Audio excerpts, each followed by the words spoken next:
Why is there such a stigma against open world PvP in MMOs? For me, this has been a question on my mind for a long time, and I know that many in the Ashes of Creation community are probably tired of hearing about this topic, but the truth is, it is a question that will follow this game until it launches. If you look at the most watched games on Twitch, as well as Steam charts, in the last month, 7 out of the top 10 games feature PvP as the main attraction. I have not heard anyone say they will not touch a MOBA or an FPS if PvP is always on, but we do see that with MMOs. So let's talk about why I think there is a stigma and some possible solutions. The first thing that is different with MMOs and other genres like MOBAs is of course the persistence. In a MOBA, if you have a bad game, it is fine. The next game, everyone is reset to level 1 and you start again on equal footing. In persistent open-world MMOs, there often is a power gap that develops between players over time. This power gap can be exacerbated by PvP systems that allow more powerful players to dominate the weaker players. And in a lot of MMOs, we have seen that be the case. Ashes has systems in place that are designed to mitigate that potential issue, which we will get into. I also think that one of the main reasons there is a stigma against PvP MMOs is that many of the PvP MMOs in the past had major issues. I have a video where I break down what I feel are the top 7 reasons that PvP MMOs have failed in the past and why I think Ashes addresses many of these issues. Outside of many of the PvP MMOs just simply being badly made games, I think there are a couple of other reasons for the PvP stigma that is present in MMOs. One is the comparisons to the popular or recently released MMOs such as World of Warcraft or New World. I don't think comparisons between Ashes and these theme park MMOs with tacked on open world opt-in PvP are fair comparisons. Ashes of Creation is a very, very different game from these two MMOs. And in both of these MMOs, if you opt into PvP and get ganked, the ganker suffers no consequences. In fact, in both games, the ganker is rewarded for ganking you. In New World, ganking someone in PvP gives you a massive amount of weapon XP. In World of Warcraft, you get some honor and open world PvP currency. Again, there are 0 penalties, and in fact the ganker is rewarded for this behavior. I want to pause for a minute to tell you that this is an absolutely massive difference from what the open world PvP system in Ashes is proposed to be. In Ashes, if you gank someone, you get a heavy penalty. I've already broken down the corruption system in depth in this video, and the wiki has all the details as well and will be linked in the video description. But here's a quick rundown of what happens to someone who ganks someone that does not fight back and kills them, thereby becoming corrupted. A corrupted player will now be subject to a 4x increase of the normal death penalty. The normal death penalty has a lot of components to it, and we don't know the percentages on these, but suffice it to say that death matters in Ashes of Creation and is more than a mild inconvenience.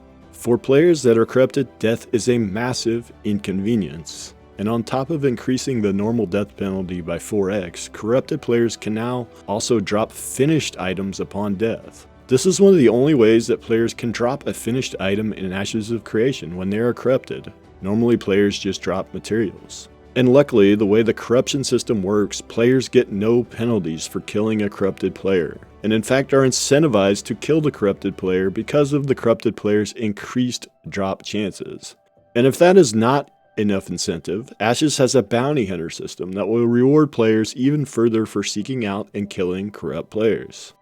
Outside of the massive increase to the death penalty, corrupted players will also get skill and stat dampening depending on how high their corruption score is. Their chance to drop finished items also increases as their corruption score increases. The more players someone ganks that do not fight back, the higher the corruption score gets. Killing a much lower level player results in a massive increase to this player's corruption score. So again, compare this to the penalty for ganking in World of Warcraft. The massive penalty that Ashes has is meant to curtail excess griefing. In fact, I suspect during the start of Alpha 2, because of all the fear surrounding the always-on PvP in Ashes, that corruption will be massively overtuned to the point of very little open world PvP happening outside of the structured PvP no corruption enabled systems such as the caravan system. And in cases where players find a loophole around the corruption system, It should be noted as well that Steven has said that GM teams will be able to step in and address these issues if they do arise. Players that grieve people through corruption loopholes could be banned if the GMs deem it an appropriate response.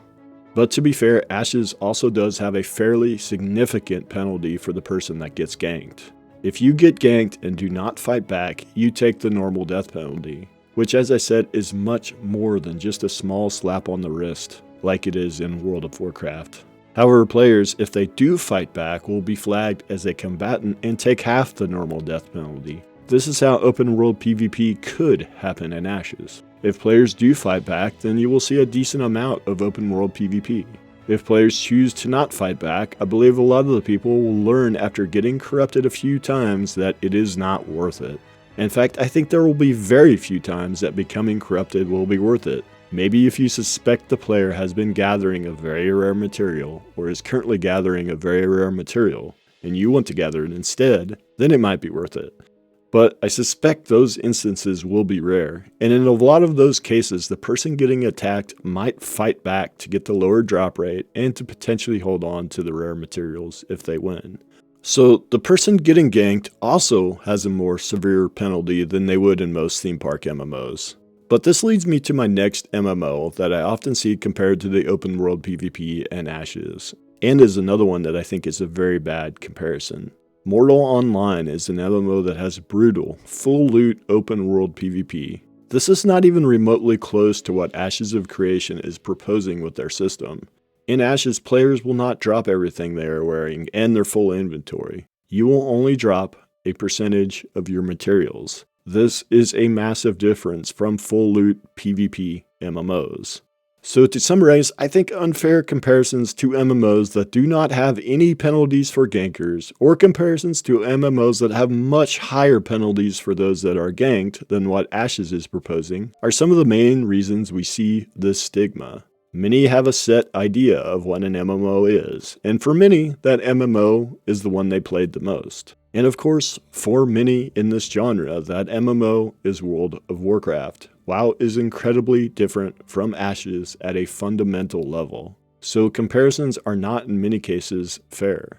Outside of comparing to MMOs that are very different, we have seen time and time again that a lot of PvP MMOs were just not very well made at all. And until we get an MMO that finally breaks that trend and truly delivers a highly polished, complete MMO experience without predatory monetization, that stigma will continue to plague every new in development PvP MMO. I have faith that Ashes can be the MMO that breaks that trend and redefines what an open world PvP MMO can be in the hearts and minds of many in the MMO community. That will conclude this video. If you have not subscribed, consider doing so. And with that, I will see you in the next video.